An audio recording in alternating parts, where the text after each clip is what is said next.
ಕೊಲೆ ಕೇಸ್ನಲ್ಲಿ ಮಾಜಿ ಸಚಿವ ವಿನಯ್ ಕುಲಕರ್ಣಿ ಈಗ ಅಪರಾಧಿಯಾಗಿ ಇದ್ದಾರೆ. ಶಾಸಕ ಸ್ಥಾನವನ್ನ ಕಳೆದುಕೊಳ್ಳಲಿರುವಂಥದ್ದು ವಿನಯ್ ಕುಲಕರ್ಣಿ. ಶಿಕ್ಷೆ ಪ್ರಮಾಣ ಪ್ರಕಟವಾಗ್ತಾ ಇದ್ದಂಗೆ, ತೀರ್ಪು ಬರ್ತಾ ಇದ್ದಂಗೆನೆ ಅವರು ಸದಸ್ಯತ್ವವನ್ನು ಕಳ್ಕೊಳ್ತಾರೆ, ಶಾಸಕರ ಅರ್ಹತೆಯನ್ನು ಕಳ್ಕೊಳ್ತಾರೆ. ಮತ್ತೆ ಜೈಲಿಗೆ ವಿನಯ್ ಕುಲಕರ್ಣಿ. ಕೊಲೆ ಕೇಸ್ನಲ್ಲಿ ಮಾಜಿ ಸಚಿವ ಶಾಸಕ ವಿನಯ್ ಕುಲಕರ್ಣಿ ಈಗ ಅಪರಾಧಿ ಅಂತ ಆದ ನಂತರ ಶಾಸಕ ಸ್ಥಾನ ಅರ್ಹತೆಯನ್ನೇ ಕಳ್ಕೊಂಡಿದ್ದಾರೆ. ದೊಡ್ಡ ಮಟ್ಟದ ಸೆಟ್ ಬ್ಯಾಕ್. ನನ್ನ ಸಹೋದ್ಯೋಗಿ ಮಸೂದ್ ನನ್ನ ಸಂಪರ್ಕಕ್ಕೆ ಸಿಗ್ತಾ ಇದ್ದಾರೆ. ಮಸೂದ್, ಈಗ ಶಾಸಕ ಸ್ಥಾನವನ್ನ ಕಳ್ಕೊಳ್ತಾರೆ, ತೀರ್ಪು ಬರ್ತಾ ಇದ್ದಂಗೆನೆ ಅವರು ಅನರ್ಹಗೊಳ್ಳುತ್ತಾರೆ ಅನ್ನುವಂಥದ್ದು ಇರೋದು. 3 ತಿಂಗಳ ಅವಕಾಶ ಅವರಿಗೆ ಸಿಗುತ್ತೆ. ಆ 3 ತಿಂಗಳಲ್ಲಿ ತೀರ್ಪಿಗೆ ತಡೆ ಕೊಟ್ಟರೆ ಅವ್ರು ಮತ್ತೆ ಮುಂದುವರಿತಾರೆ ಅಥವಾ ಇಲ್ಲ ಅಂತ. ಏನು ಈ ಬಗ್ಗೆ ಡೀಟೇಲ್ ಕೊಡೋದಾದ್ರೆ? ಅರುಣ್, ಈಗ 8 ವರ್ಷ ಸುದೀರ್ಘ ವಿಚಾರಣೆ ನಡೆಸಿದ ಬಳಿಕ ಜನಪ್ರತಿನಿಧಿಗಳ ಕೋರ್ಟ್ನಲ್ಲಿ ತೀರ್ಪು ಬಂದಿರುವಂಥದ್ದು 19 ಆರೋಪಿಗಳು ಕೂಡ ದೋಷಿಗಳು ಅನ್ನುವಂಥ ತೀರ್ಪು ಬಂದಿದೆ. ನಾಳೆ ಶಿಕ್ಷೆಯ ಪ್ರಮಾಣ ಪ್ರಕಟ ಆಗುತ್ತೆ. 2 ವರ್ಷಕ್ಕಿಂತ ಹೆಚ್ಚಿನ ಅವಧಿಗೆ ಶಿಕ್ಷೆ ಏನಾದರೂ ಪ್ರಕಟ ಆದರೆ, ಇದರಲ್ಲಿ ಶಾಸಕ ವಿನಯ್ ಕುಲಕರ್ಣಿ ಕೂಡ ಆರೋಪಿಯಾಗಿರೋ ಹಿನ್ನೆಲೆಯಲ್ಲಿ ಶಾಸಕರಾಗಿರೋ ಹಿನ್ನೆಲೆಯಲ್ಲಿ 2 ವರ್ಷಕ್ಕಿಂತ ಹೆಚ್ಚಿನ ಪ್ರಮಾಣದಲ್ಲಿ ಹೆಚ್ಚಿನ ಅವಧಿಗೆ ಶಿಕ್ಷೆಗೆ ಒಳಗಾದರೆ ತಕ್ಷಣದಿಂದಲೇ ಅವರ ಶಾಸಕತ್ವ ಅನರ್ಹತೆ ಆಗುತ್ತೆ. ಇದಕ್ಕೆ ಸಂಬಂಧಪಟ್ಟಂತೆ ಸಂವಿಧಾನವೂ ಕೂಡ ಹೇಳುತ್ತೆ, ಸುಪ್ರೀಂ ಕೋರ್ಟ್ ಕೂಡ ಸಾಕಷ್ಟು ತೀರ್ಪುಗಳನ್ನು ಕೊಟ್ಟಿದೆ. ಜನಪ್ರತಿನಿಧಿಗಳ ಕಾಯ್ದೆ ಸೆಕ್ಷನ್ 8ನಲ್ಲೂ ಕೂಡ ಇದ್ರ ಬಗ್ಗೆ ವಿವರವಾಗಿ ಹೇಳಲಾಗಿದೆ. ತಕ್ಷಣದಿಂದಲೇ 2 ವರ್ಷಕ್ಕೂ ಹೆಚ್ಚು ಅವಧಿಗೆ ಶಿಕ್ಷೆಗೆ ಒಳಗಾದಂತಹ ಜನಪ್ರತಿನಿಧಿ, ಶಾಸಕ ಅಥವಾ ಸಂಸದ ಶಿಕ್ಷೆಗೆ ಒಳಗಾದರೆ ತಕ್ಷಣದಿಂದ ಶಾಸಕತ್ವ ಅಥವಾ ಸಂಸದ ಸ್ಥಾನ ಅನರ್ಹಗೊಳ್ಳುತ್ತೆ. ಇದರಲ್ಲಿ ವಿನಯ್ ಕುಲಕರ್ಣಿ ಅವರಿಗೆ 2 ವರ್ಷಕ್ಕಿಂತ ನಾಳೆ ಶಿಕ್ಷೆ ಪ್ರಮಾಣ ಹೆಚ್ಚಿಗೆ ಪ್ರಕಟ ಆದರೆ ಕೋರ್ಟ್ನಿಂದ ಅವರು ತಕ್ಷಣದಿಂದ ಶಾಸಕ ಸ್ಥಾನವನ್ನು ಕಳೆದುಕೊಳ್ಬೇಕಾಗುತ್ತೆ. ಮುಂದಿನ 6 ವರ್ಷಗಳವರೆಗೂ ಕೂಡ ಅವರು ಮುಂದಿನ ಚುನಾವಣೆಗೆ, ಯಾವುದೇ ಚುನಾವಣೆಗೆ ಸ್ಪರ್ಧೆ ಮಾಡುವ ಹಾಗಿಲ್ಲ. ಈ ಪ್ರಕರಣ, ಈ ನಿದರ್ಶನವನ್ನು ನಾವು ಸತೀಶ್ ಸೈಲ್ ವಿಚಾರದಲ್ಲೂ ಕೂಡ ನೋಡಿದ್ದೇವೆ. ಆವಾಗಲೂ ಕೂಡ ಅವ್ರಿಗೆ 7 ವರ್ಷ ಶಿಕ್ಷೆ ಪ್ರಕಟ ಆಗಿತ್ತು. ತಕ್ಷಣದಿಂದ ಅವರು ಅವರ ಶಾಸಕ ಸ್ಥಾನ ಕಳ್ಕೊಳ್ಬೇಕಾಯಿತು. ಆದರೆ 90 ದಿನಗಳ ಕಾಲಾವಕಾಶ ಇರೋ ಹಿನ್ನೆಲೆಯಲ್ಲಿ ಮೇಲಿನ ಕೋರ್ಟ್ಗೆ ಏನಾದರೂ ಅಪೀಲ್ ಹೋಗಿ ತಡೆ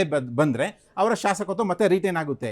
ಇದರಲ್ಲೂ ಕೂಡ ಹಾಗೆಯೇ ವಿನಯ್ ಕುಲಕರ್ಣಿಯವರು ಮೇಲಿನ ಕೋರ್ಟ್ನಲ್ಲಿ ಏನಾದರೂ ತಡೆಗೆ ಅಪ್ಲಿಕೇಶನ್ ಆಗಿದ್ರೆ, ಮೇಲ್ಮನವಿ ಸಲ್ಲಿಕೆ ಆಗಿ ತಡೆ ಕೊಟ್ಟರೆ ಆವಾಗ ಅವರ ಶಾಸಕತ್ವ ಅನರ್ಹತೆ ಆಗೋದಿಲ್ಲ.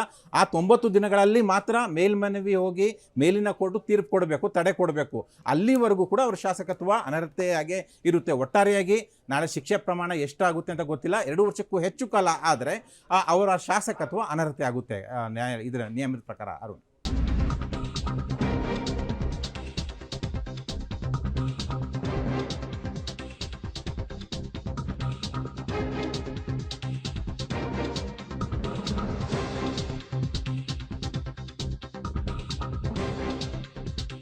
ಮಕ್ಕಳು ಕಣ್ಣೀರು ಹಾಕ್ತಾ ಇದ್ದದನ್ನ ನೋಡಿ ವಿನಯ್ ಕುಲಕರ್ಣಿ ಕಣ್ಣೀರು ಹಾಕಿದ್ದಾರೆ. ಮರ್ಡರ್ ಕೇಸ್ನಲ್ಲಿ ಮಾಜಿ ಸಚಿವ ವಿನಯ್ ಕುಲಕರ್ಣಿ ಈಗ ದೋಷಿಯಾಗಿರೋದು ತೀರ್ಪು ಪ್ರಕಟವಾಗ್ತಾ ಇದ್ದಂತೆ ವಿನಯ್ ಕುಲಕರ್ಣಿ ಕುಟುಂಬಸ್ಥರು ಕಣ್ಣೀರು ಹಾಕಿದ್ದಾರೆ. ಕೋರ್ಟ್ ಹಾಲ್ನಲ್ಲಿದ್ದರು ಕುಟುಂಬಸ್ಥರು. ಏನಾಗುತ್ತೆ ಇವತ್ತು ಅನ್ನುವಂಥದ್ದನ್ನು ಅವ್ರಿಗೆ ಬಹಳ ವಿಶ್ವಾಸ ಇತ್ತು, ಇವತ್ತು ನನ್ನ ಖುಲಾಸೆ ಆಗತ್ತೆ ಅಂತ ಹೇಳಿ ಆ ವಿಶ್ವಾಸವನ್ನು ಕೂಡ ವ್ಯಕ್ತಪಡಿಸಿದ್ರು ಅವರು. ಬಟ್ ಹಂಗಾಗಲಿಲ್ಲ. ಈ ಪ್ರಕರಣದಲ್ಲಿ ಸಾಕ್ಷಿಗಳು ಅವರ ವಿರುದ್ಧವಾಗಿಯೇ ಇದ್ದಿದ್ದು. ಅವರು ಇದರಲ್ಲಿ ಪಿತೂರಿಯನ್ನು ನಡೆಸಿದ್ದಾರೆ ಅನ್ನುವಂಥದ್ದು ಎಲ್ಲವೂ ಕೂಡ ಸ್ಪಷ್ಟವಾಗಿತ್ತು. ಹಾಗಾಗಿ ಅವರನ್ನು ಈಗ ದೋಷಿ ಅಂತ ಕನ್ಸಿಡರ್ ಮಾಡಿದೆ ಕೋರ್ಟು. ಅವರನ್ನು ಈಗ ಅಪರಾಧಿ ಅಂತ ಈ ಕೊಲೆ ಪ್ರಕರಣದಲ್ಲಿ ಮುಂದೆ ಇಟ್ಟಿದ್ದಾರೆ. ಆ ನಿಟ್ಟಿನಲ್ಲಿ ಈಗ ಶಿಕ್ಷೆಯ ಪ್ರಮಾಣ ಪ್ರಕಟ ಕೂಡ ನಾಳೆಗೆ ಆಗುತ್ತೆ. ತೀರ್ಪು ಈ ಕಡೆಗೆ ಪ್ರಕಟವಾಗ್ತಾ ಇದ್ದಂತೆ ಅವರ ಕುಟುಂಬಸ್ಥರೆಲ್ಲ ಕಣ್ಣೀರನ್ನು ಇಟ್ಟಿದ್ದಾರೆ. ಕಾರಣ ಅವರು ಬೇಲ್ ಸಿಗದೇ ಇದ್ದಂಥ ಸಂದರ್ಭದಲ್ಲಿ ಜೈಲಲ್ಲಿದ್ದಾಗಲೇ ಕಣ್ಣೀರನ್ನು ಹಾಕ್ತಾ ಇದ್ರು. ತದನಂತರ ಬೇಲ್ ಸಿಕ್ಕಾಗ ಬಹಳ ಖುಷಿಯಾಗಿತ್ತು. ಈ ಬಾರಿಯೂ ಕೂಡ ತೀರ್ಪು ತಮ್ಮ ಪರವಾಗಿ ಬರಬಹುದು ಅನ್ನೋ ವಿಶ್ವಾಸವನ್ನು ವ್ಯಕ್ತಪಡಿಸಿದರು. ಬಟ್ ಹಂಗಾಗಿಲ್ಲ. ಈಗ ಅವರು ಅಪರಾಧಿಯಾಗಿದ್ದಾರೆ.